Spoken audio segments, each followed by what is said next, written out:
do. Still, a man can't always expect to have it his own way. Can he, Dr. Watson?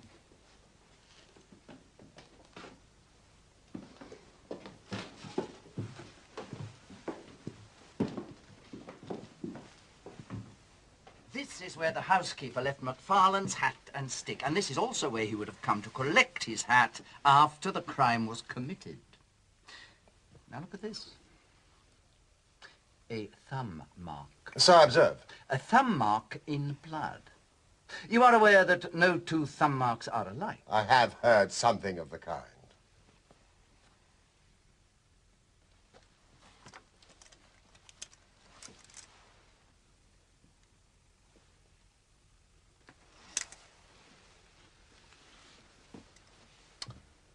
Identical.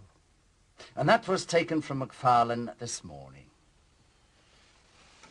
Definitely the same thumb mark. And that is final. Quite final. Who made this discovery? It was Mrs. Lexington here who drew my constable's attention to it. And I suppose there is no doubt that the mark was there yesterday. Well, of course, MacFarlane could have crept out of jail in the middle of the night just to strengthen the evidence against himself. Have you any objection if I take a stroll upstairs? No, none at all. There's nothing up there, though.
Sorry things look so bad, Holmes.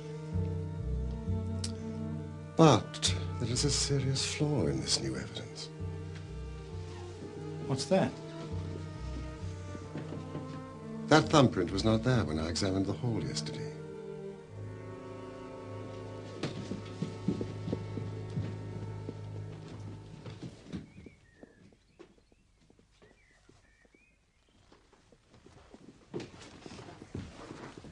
Inspector Lestrade, I cannot help thinking your evidence is incomplete.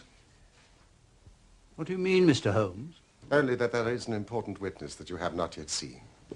You can produce this witness, can you? I think I can. Well, then do so. I'll do my best.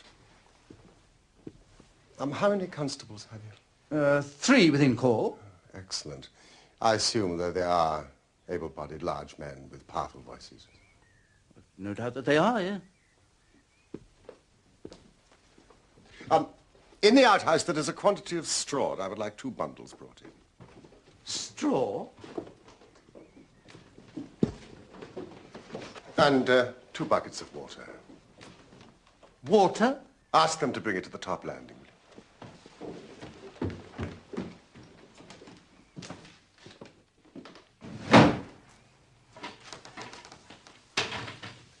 Straw into the fireplace, a little bit in front. 2 buckets of water to that side, please. Mr. Holmes. I don't know whether you're playing a game with us, but surely you tell us without all this tomfoolery. I can assure you, Lestrade, I have an excellent reason for everything that I do. Watson, would you put a match to that straw? And Constable, will you sprinkle it with water?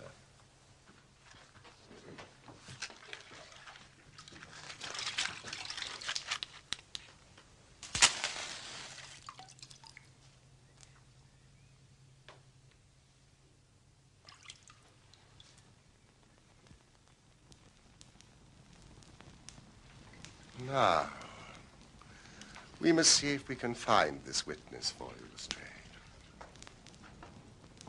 Gentlemen.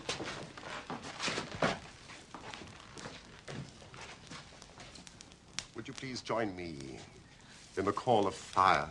1, 2, 3. Fire! Fire! We can do better than that. Full voice and together. Fire!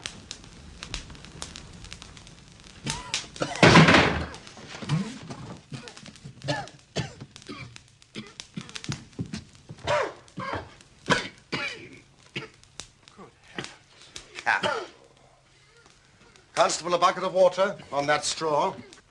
Lestrade, allow me to present you with your missing principal witness, Mr. Jonas Oldacre. What's this, then? What have you been doing all this time? I've done no harm. No harm? You've only done your best to get an innocent man hanged.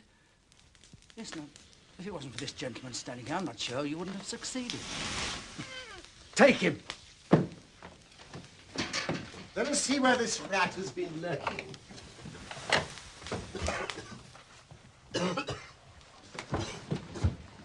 Now, you see the advantage of being a builder. He was able to fix up his own little hiding place without any confederate. Save for that precious housekeeper of his, whom I should lose no time in adding to your bag, Inspector.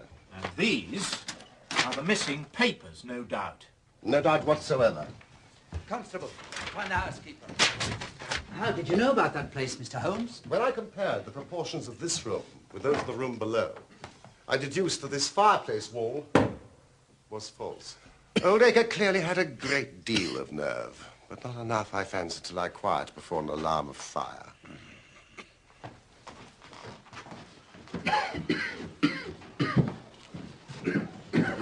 How in the world did you know that he was in the house at all? The thumb mark, Lestrade. When I examined the hall yesterday, it was clear. Therefore, it must have been put there during the night. But how? After MacFarlane had examined the papers that night, he resealed them. To do so, he used his thumb upon the wax. Brooding in that den of his, it suddenly struck Oldacre what use he could make of that thumbprint. Smearing the wax with a little blood, he made what appeared to be absolutely damning evidence against MacFarlane.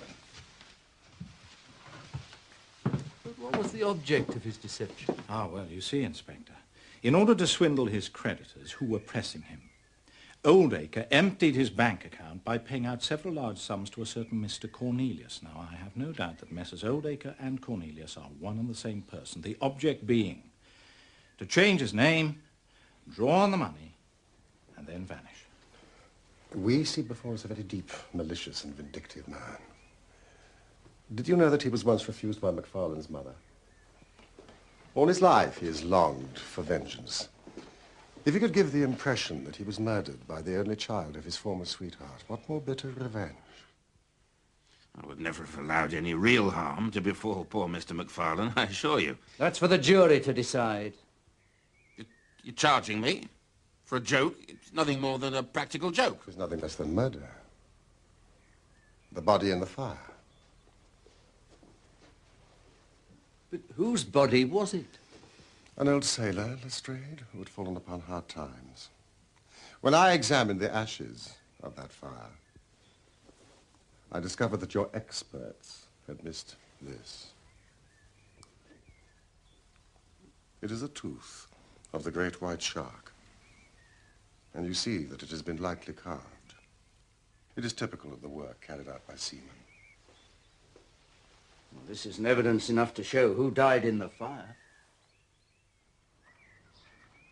I know for certain that on Monday, the day before the murder, a tramp called at this house. Yet when I questioned the housekeeper, she assured me that no such tramp would ever be welcome. Not only was his reception welcoming, but the man received some of Oldacre's clothing. Yesterday, near the front gate, I found the calling card that he left, a coded sign advising his fellow travelers of a charitable welcome. And last night, with the help of your local constable, I talked to one of these fellow travelers.